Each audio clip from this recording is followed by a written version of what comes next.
We now must turn our attention quickly to responsible gaming. What is this? In a broad sense, this could have different meanings depending on the context in which it is used. But most definitions of responsible gaming refer to the minimization of harm arising from gambling activities. Leading this discussion today is moderator Dr. Faye Williams, lecturer at the Northern Caribbean University, Jamaica. She's a trained teacher, a certified mediator, and a drug prevention and treatment specialist. She's a social scientist whose interests include research and addressing social issues such as drug abuse, teenage pregnancy, gambling addiction, and factors contributing to crime and violence. She has special interest in responsible gambling and developing intervention to address problem gambling, and has worked extensively with Rise Life Management Services in that regard. Dr. Williams developed the terms of reference for the gambling study with youth in 2007 and is a frequent presenter at international conferences on education, public health, criminal justice, and youth issues. Let's please join me in welcoming Dr. Faye Williams and her panel to the podium. Dr. Williams.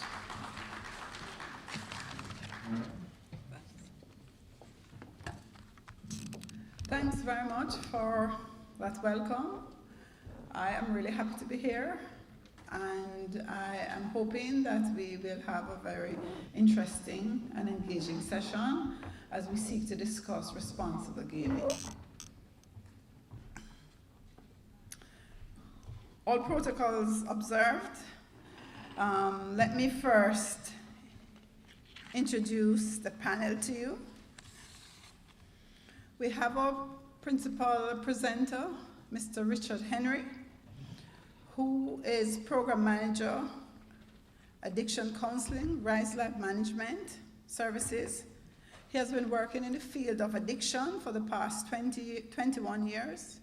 He is presently the Program Manager for Addiction Counseling and Support Services at Rise Life Management, and it's an NGO that's located in Kingston. He served as Clinical Director of Richmond Fellowship Jamaica and Patricia House, an adult residential substance abuse treatment facility, as well as worked at the Caribbean Haven, an addiction treatment facility in the Cayman Islands.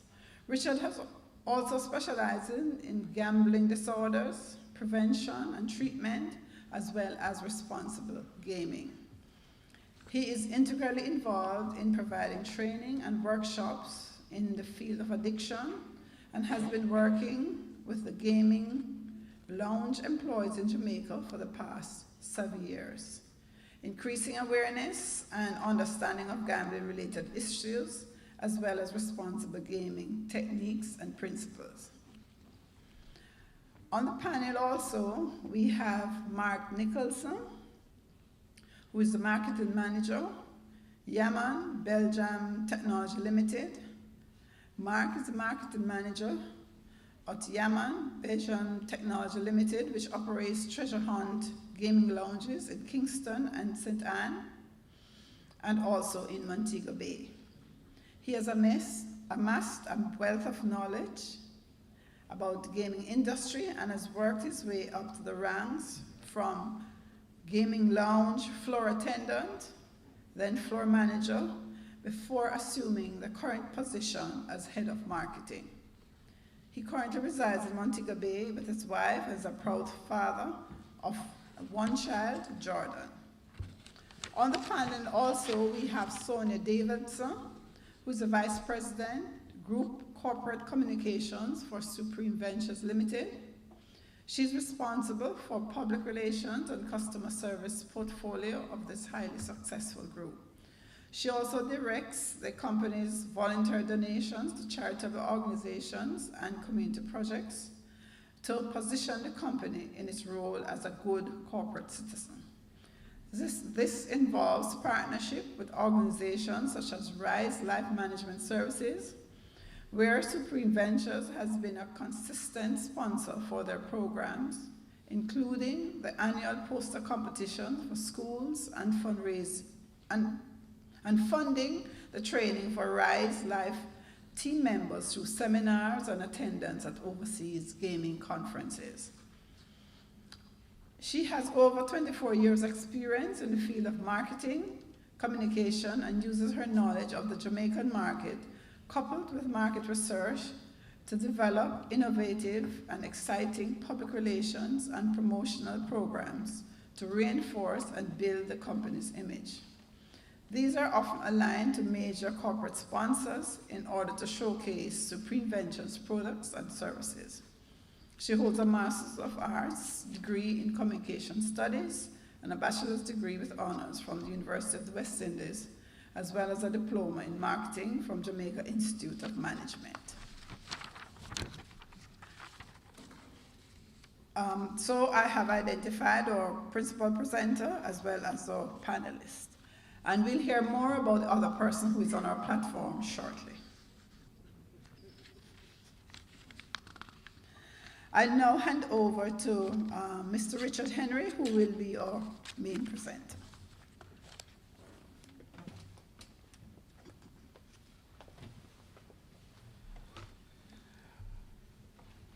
Good afternoon, everyone. All protocols observed. I'm always excited to attend conferences like this, but especially since we travel to the National Center on Responsible Gaming annual conference. I've always been hopeful that there'd be some conference in Jamaica that we would get to also talk about responsible gaming. And responsible gaming certainly has grown since we started this program 10 years ago in Jamaica. And it has grown primarily because quite a few of the stakeholders, not everyone, have come on board and given us a platform to put out some of the programs and the ideas that we've learned from other more advanced jurisdictions. And we have seen the program just mushroom into something that we know, and you will see today, is very helpful to the Jamaican society, and especially the people that game. Today's presentation, you see there are practical ways to implement responsible gaming principles. And one of the things about the BJLC, they're always well prepared. I've never given a presentation in days before because I always come up with some new ideas and something to tweak. And so I laid in bed this morning wanting to tweak something and I couldn't. Because the truth is, this presentation is really about moving from theory to the practical, from theory to practice. And we certainly have done that. And we're going to demonstrate in the presentation just some practical ways for implementing responsible gaming principles. So very quickly, the idea of a gambling disorder was really concretized this year with the coming out of the new DSM-5. Everybody know what the DSM is? Okay then. It's the Diagnostic Statistical Manual of Mental Disorders. So it's the Bible of psychiatry and psychology. And so all the psychiatric conditions, mental disorders are listed. If it's not in that book, it does not exist. And so this year, we had the newest edition, and that's edition 5. What was exciting for us is that in edition 5, they have finally moved the idea of a gambling disorder from being an impulse control disorder to a category known as substance abuse and other addictions. You guys don't seem excited, but when we heard this at the conference, we were jumping. And that's because we work in the field, and we have always wanted to see the notion of a gambling disorder moved into its correct place with the right criteria and so forth.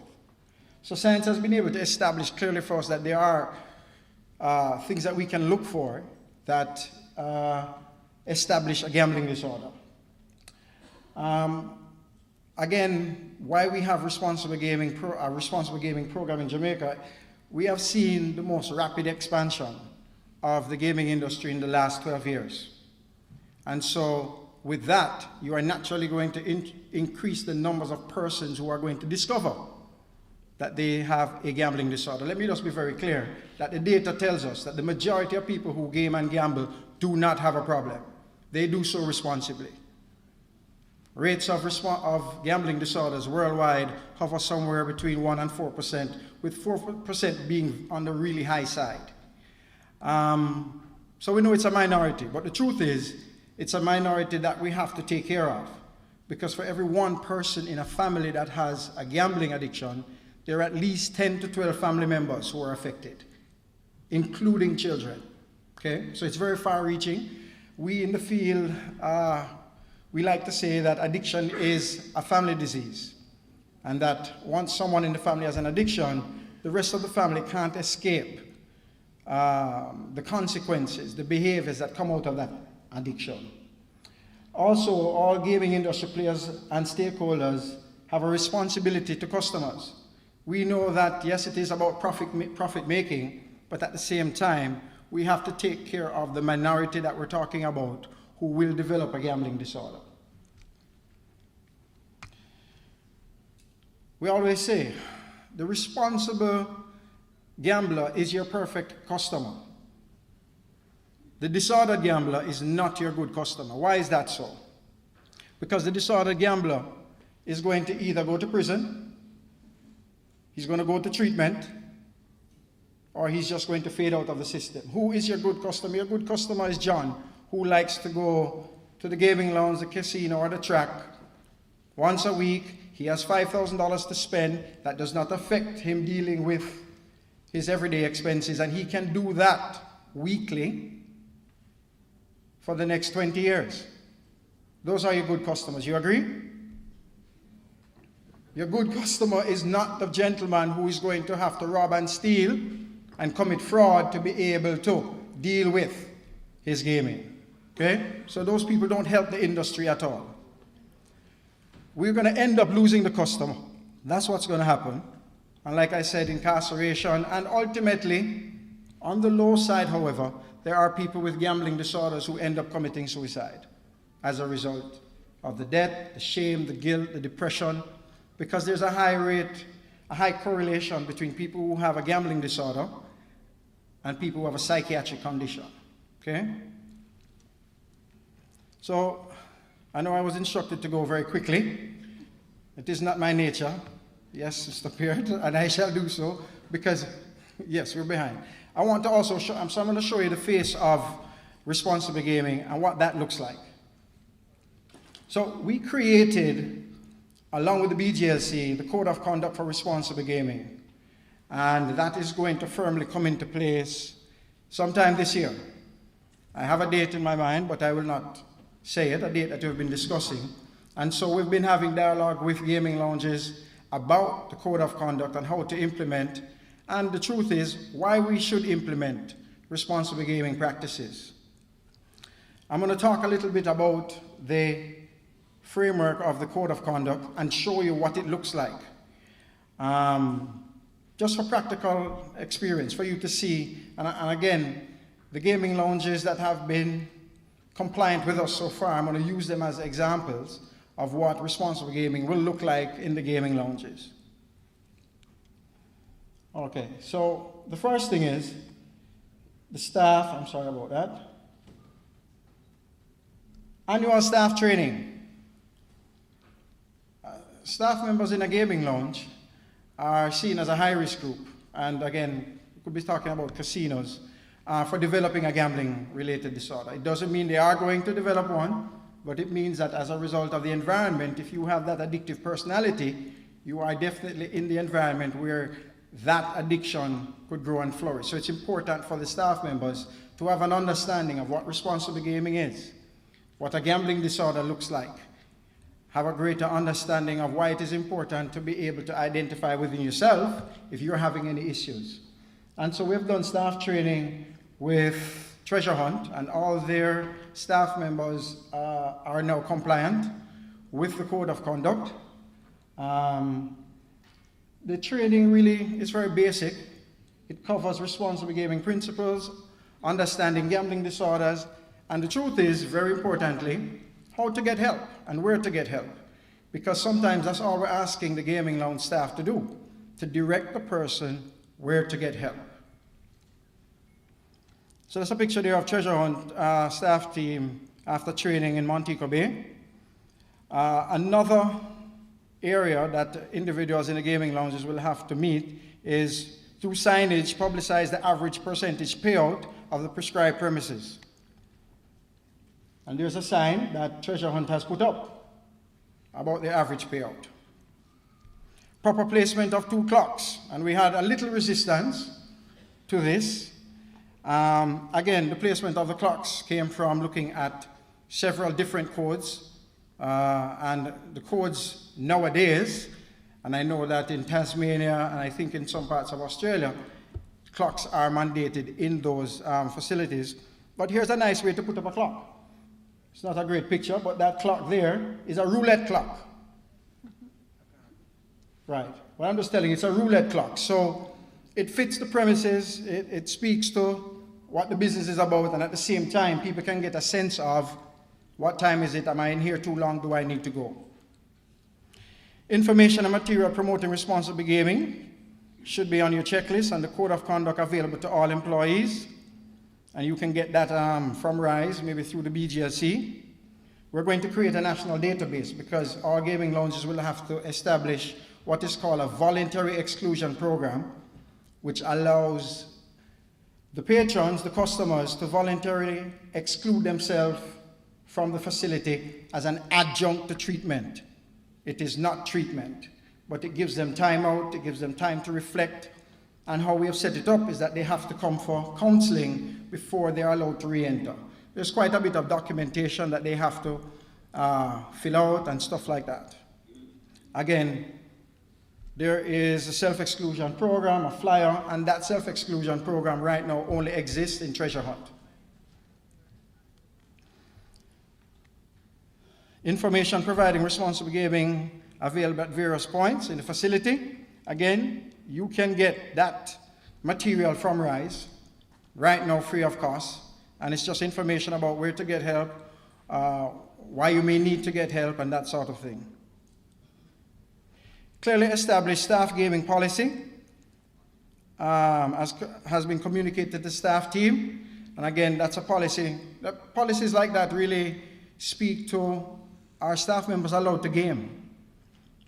Are they allowed to game after work, before work? Do they have to go to another facility? That sort of thing. Establish an efficient and effective transparent mechanism through which customers may present complaints and have them addressed. Enforce your KYC, know your customer. Again, that's a card from Treasure Hunt. Dedicated sections on the prescribed premises website promoting responsible gaming. The prescribed premises has an established policy of responsible alcoholic beverage service, which is implemented by staff serving customers. And there's a sign again that says no alcohol, and that should be if you are intoxicated. The prescribed premises prevents minors from entering the prescribed premises and communicates the legal age to gamble through signage. And I'm reading specifically from the Code of Conduct. And again, there's a sign outside that says, no one under 18 permitted. Full participation in the annual Responsible Gaming Week activities as planned by stakeholders. And this week we are celebrating, if you see, I'm sure you've seen it in the book that was handed to you from Supreme Ventures. The week of the 14th to the 20th is Responsible Gaming Awareness Week. And we were lucky enough to have a nice article come out in the Observer about the week yesterday. And so the aim is to create a greater awareness among Jamaicans about responsible gaming and gambling disorders and where to get help. I'm at the end now. I wanted to put this up as well as an idea around the issue of responsible gaming. Oh, my fault. Sorry about that. I had 2 flyers that I wanted to show, again, to commend Supreme Ventures that has on their flyers, and I've heard it in their advertisements as well, promoting responsible gaming. The idea of responsible gaming ladies and gentlemen, is here to stay. In most jurisdictions worldwide, you can't get a casino license unless you are able to demonstrate what you're going to be doing as far as responsible gaming is concerned. This program has been able to help people who need treatment, people who run into problems with their gaming, and so I wanted to show you a face. And I'm going to ask that the cameraman, I had spoken to you earlier, that at this point, we don't show any camera.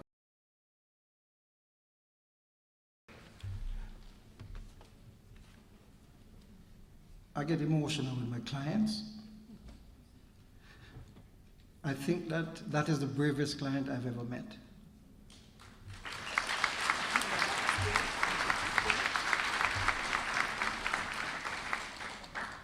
Not to say anything more, but to hand over to Dr. Williams.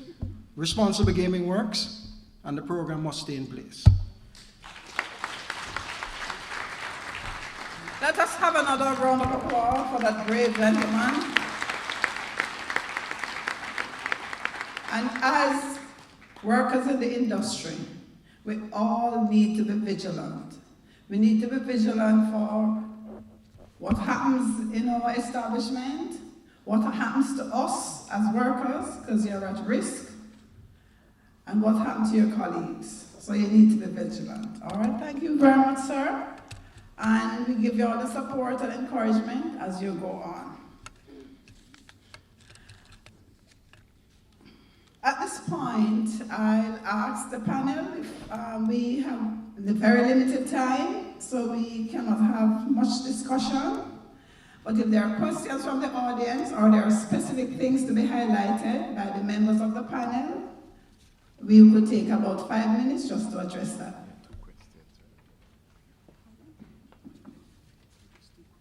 Okay. Yes. I'm Dr. Ford. Yes. I'll just acknowledge him there, and I'm coming to you. Yes, sir. I'm a medical practitioner and a trained psychologist. I'm always very weary when the fox watches the hen house, you know.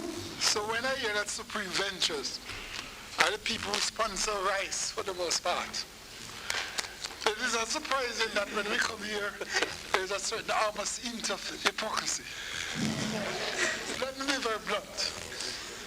Gaming is a $95 billion industry. The minister said so. The tax intake from Supreme Venture is one of the major inputs in the budget. What this has meant is that we have facilitated a situation, as the Gleaner put it very bluntly 3 Sundays ago, where the lottery becomes a tax on the poor people. That is not responsible gambling. We know, and we're sure, that it is easy for people with slick marketing. Cigarette companies have done that for years. Remember? Cigarette, the cool person.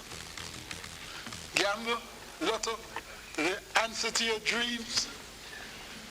They've been able to present situations in gaming that to the common people would tend to suggest to them that they do all right to gamble. If you repeat something often enough, the common man will begin to believe it. So we see circumstances, and the Betting Gaming and Lotteries Commission will have to address it, where people won't have money to send their children to school the next day, but they'll buy a lotto ticket. That is not responsible gaming. That is not responsible gambling. That is why I tell you I'm wary of this incestuous relationship that is described here today. In fact, I want to suggest to Minister Daly and to the Betting Gaming and Lotteries Commission that they speak about Japan situation where we are expanding every day in terms of number of lotto outlets and lotto games and mismanagement sent to the poor. That part of the mission of the Betting Gaming and Lottery is to hold strain, to stop, to call a creed, to see if then by setting responsible gaming in place, to say to them, my minister, notwithstanding budgetary input, look at this tax on the poor. and see then if betting games are not better fulfill the conditions that we expect from them. Thank you, Madam Moderator. Okay. Morning, everyone. Thanks for that point that came up. I just want to say that from Supreme Ventures' point of view, we promote gaming and entertainment. For us, gaming is supposed to be entertainment. And our support for Rise Life is based on that perspective.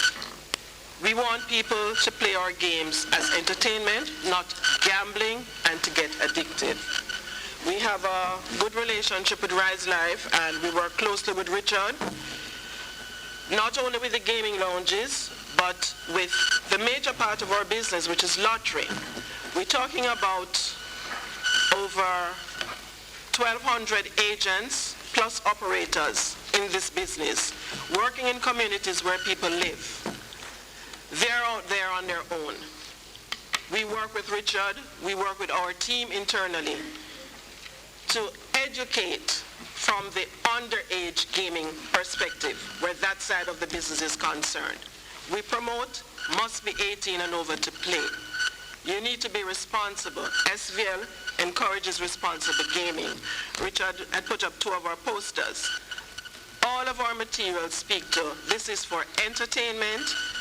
You must be responsible. You must be 18 and over to play. And we work with Rise Life to deal with the underage gambling aspect of the business.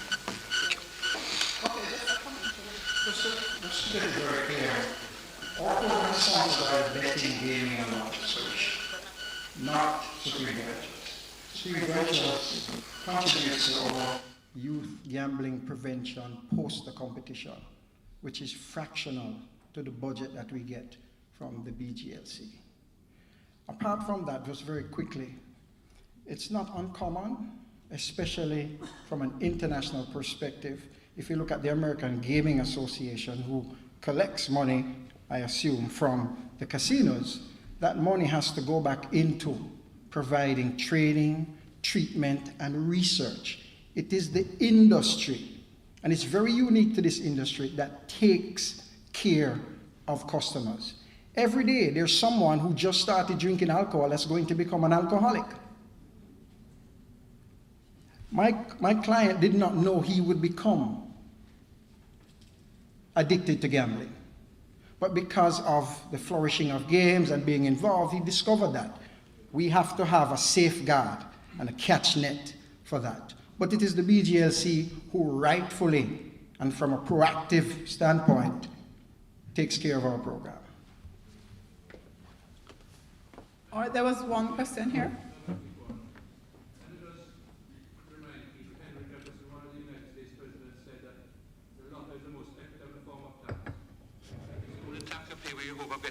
Some of it later on. I think we all know that the leisure industry is the fastest growing sector of economic activity. People have more time to go on holidays now, and of that leisure sector, gaming is the fastest growing sector in that activity. What I'd like to suggest is, especially to tertiary institutions, that you institute a program of risk management. Teach people how to gamble properly. I wish I had a course learned on myself years ago. But it is not only in terms of the gaming aspect, but also there are people who play the stock exchange. If you could know how to gamble, how to trade properly, and do the proper risk analyses. A risk management course at NCU, for instance, would be nice to do. I know that the Seventh-day Adventists will start something like that. So go ahead and start it.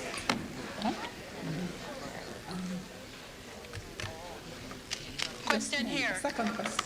Yes.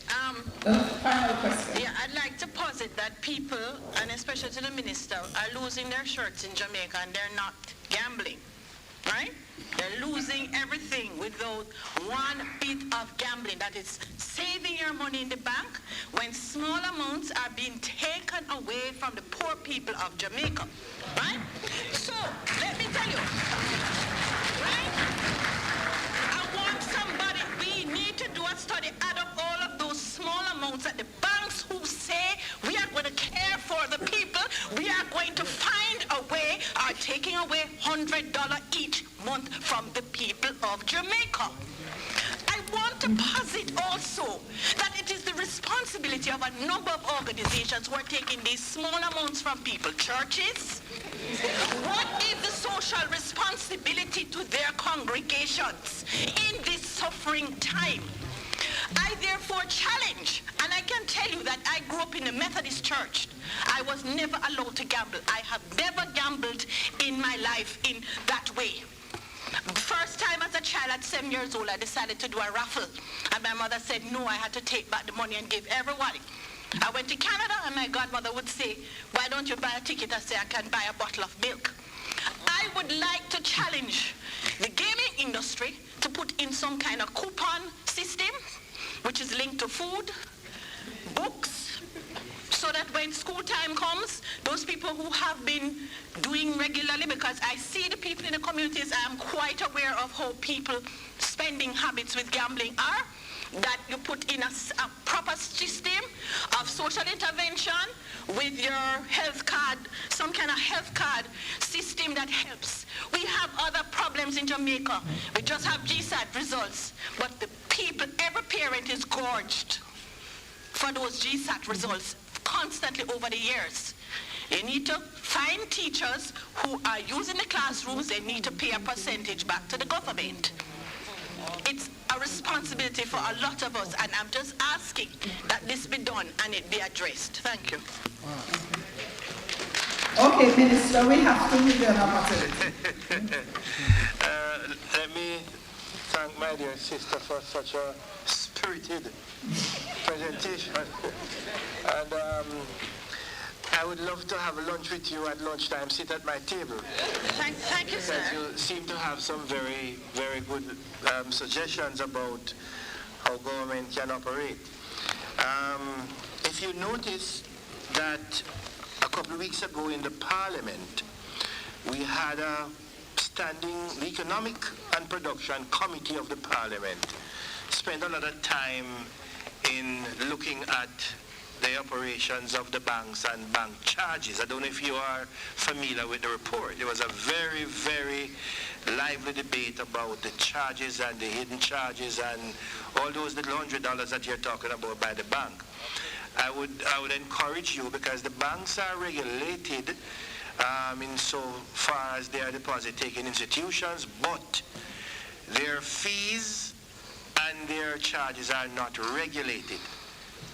And we are not aware of anywhere in the world where there is any regulation that says to a financial institution like a bank, this is how much you can charge to operate an account of anyone.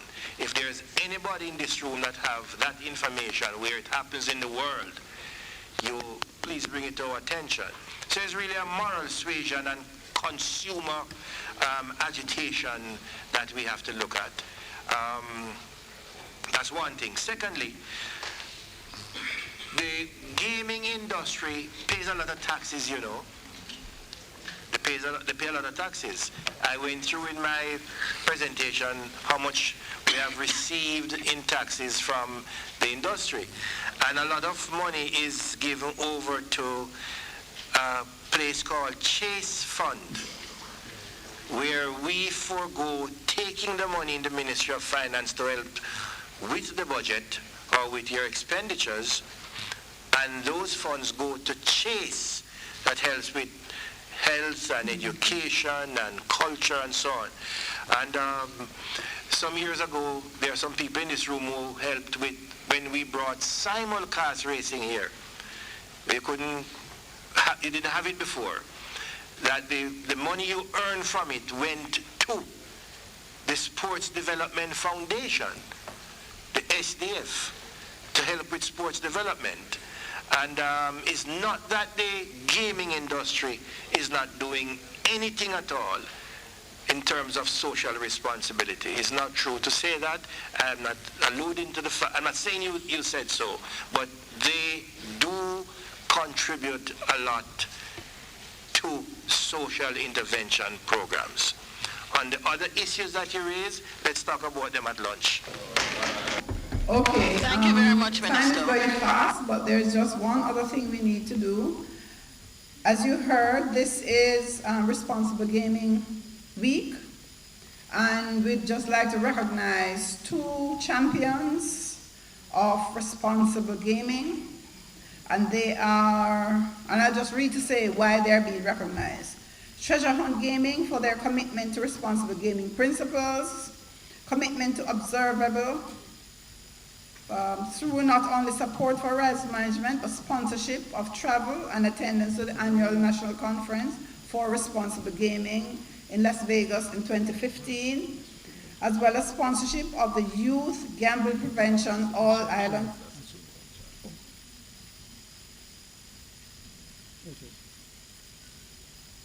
Not Treasure? Nope. I wasn't reading it. This is what it says. That's Supreme. Okay. All right. Anyhow, we want to recognize Treasure Hunt for their contribution in a number of ways. So now we just have an award. And we are hoping that the other agencies, other places will also get on board. Remember, it's also an international requirement in many places that you comply with responsible gaming. Just one final thing. Responsible gaming is the safest bet that the industry can, within this industry. So we need to encourage responsible gaming and be vigilant for ourselves and for all the stakeholders. Have a good day and enjoy your lunch.